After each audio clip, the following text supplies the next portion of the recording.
Gee ntị ka nye gị information gbasara Akwaokuko, Onye Eze Jesus na-eke hit. 4 information that you need to know gbasara ikpe ha na Anambra State Government.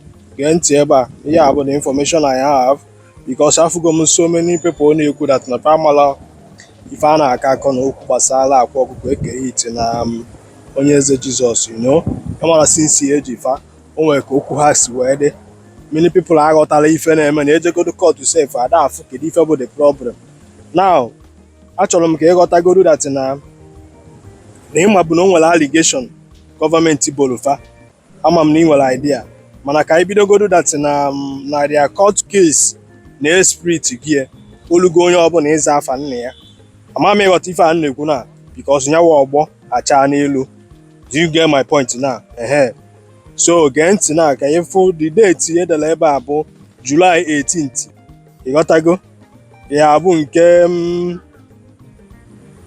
nke Onye Eze Jesus and eke hit. Then is the second date ebe a wee bụrụ Akwaokuko tiwara akị July 31st. Now ka anyị chiga azụ ka ị wee ghọta the allegation eboro fe eji were eje this court kịta ifuru a na-eje. Do you understand me? The allegation ebe a because of gịnị? Engaging in money gịnị? Ritual. Do you understand me? Na na-prepare sham uche na mgbara unu before zoom that na ọ bụrụ na ha nwee ya na-akpọ a reasonable lawyer na nke a niile bụ ofe nkufu. Then nke abụọ wee bụrụ gịnị?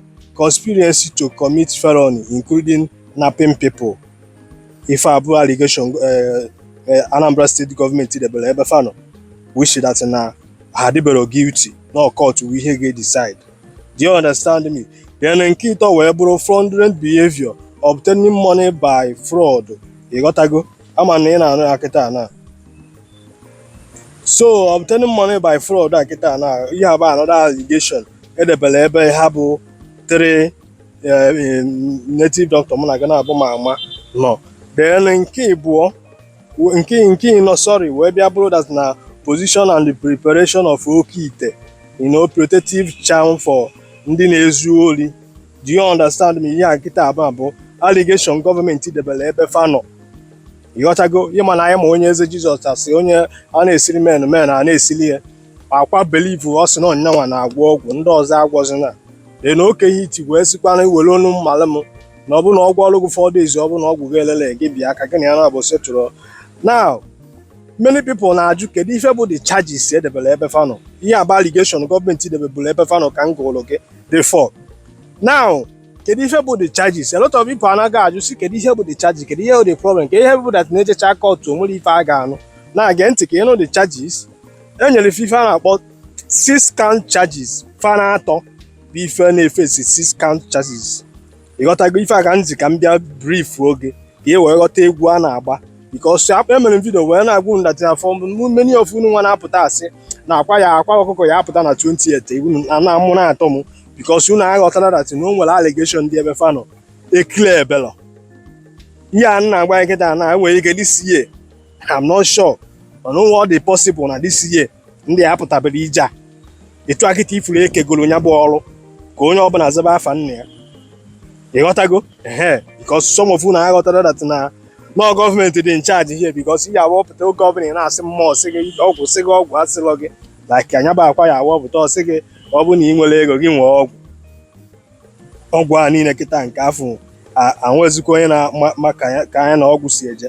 Mana gee ntị na the charges ebe a conspiracy to commit felony including allegation of gịnị napping. Ife aka ndị na-edefend fa nwere ike ya try be strike by out. Ịghọtago? Maka gọọmenti ya provide na evidence enwere ebe fanọ. Now the second one wee bịa bụrụ engaging in money ritual, preparing charm at generating wealth or manipulating destiny. Then nke ịtọ wee bụrụ position and preparation of oke ite, charms intended for use by criminals and napping and robbers. Do you understand me? Then the fourth one wee obtaining money by fraudulent means, financial dissipation. Now the fifth one wee bụrụ position of charms used to instigate destiny and cause harm linked to supernatural claims. 61 wee bịa bụrụ gịnị? Implied position of potential illicit spiritual paraphernalia used in connection with criminals and arts, belief and surrendering supernatural empowerment. Ihe a niile kịta na-abụ the 6 count charges dị ebe fa na-atọ nọ, because some of you na-aghọtala kedu ife eji ekpebi ife. Ihe a bụ the 6 count charges dị ebe fa nọ kịta. Fa niile ịchọwakwa ezigbo lawyer ga-agbawa mbọ gbasibe mbọ ike. Do you understand me? Ebe okwu na ebe a kịta na-abụ ịgwọrọ ndị ori ọgwụ. 1. Ị na-apụ ndị mmadụ. 2. Other ones na-eme ritual maka ego. Asị na ọnyanwa bụ the problem, mana enidere ịkpụkọ the native doctor niile na Anambra steeti, because fancha niile bụ the same thing ka fa na-eme. Onwere dibịa na Anambra steeti kịta ada agwaghị okwu ka ị esi wee nwee ego. Izida na agwara gị baa ya arụsị, ma ọ na-agwara gị na ihe eje na mmiri, ma ọ bụ agwara gị ebe ihe eje chụọ aja, ma ọ bụ agwara gị jee mee saraka. Ihe niile a na-agwa gị bụ how to be prosperous, how to have financial freedom. That's all I want to tell you. I'm agwa that no one money na-enye ego. Do you understand me? Ihe nji chọ ka m brief for gị ya in case of ọbụna ị dị confused n'issue of Akwaokuko eke hit na onye Eze Jesus, ka ịghọta na ya bụ ọgbọ achaa n'ilu. Ịghọtago? Na the legal implication unu aghọtala ebe a kịta na ka m chọrọ ịkọwara gị ebe a. Ọ bụrụ that na ndị lawyer ya defend these people, nwa ahụ ọ bụ na fe defend nwụrụ these people wee strike nwa this 6 count charges dị ebe ndị anọ, nwanne nga ya atụfa bụkwa from 10 years to 20 years. Ma ọ bụ kịta na because o nwere legal implication dị ebe a. Each defendant is separately charged under suit nurse A41C2025 and A462025 and A462025. It was Shakita na if you know the same allegation, the same suit ka develop fanchani no, which is develop here about that 6 count charges. But that no, but that the lawyers, the defendant get defend these people. The lawyers say agbanwụrụ former he defend these people in a court. Fire ganga. Actually, me believe in case of Bob and Malo. Onye ka si ka nkọwala gị because I've got a confusion on social media. No more onye ma aware about ihe akwa ha na-face. Kedu ife bụ na fa ejecha court, nobody knows outcome of the court case.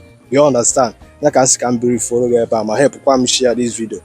Zee gọọmenti mgbe ọbụla fa chere gị, mgbe ọbụla gọọmenti ka gị line si gị across n'ebe a, zee lefa maka ndị a mete gị fa etichọrọ gị. Ama m the reason nji agwa gị fe. Ọ bụrụkwa na ị na-agwa ọgwụ ma niile efe agbara, mma apụta na-agwa gị na gọọmenti nwee the final say. Ndị a na-edecide the fate mụ na gị na-abụ. Ndị a ga-edecide ife anyị ga-abụ echi. Ndị a ka ọ dị n'aka idecide na mụ na gị na-aba ya adị ndụ ka ọ na-aya ya nwụ anwụ. Ndị a ka ọ dị n'aka idecide ihe mụ na gị na-abụ conducive environment. Ife a niile ifere a na-apịtọkọ na be anyị eze nwaanyị sị gị mmụọ mmiri sị gị because of gị na gọọmenti anyị emebebere the property ha niile ime.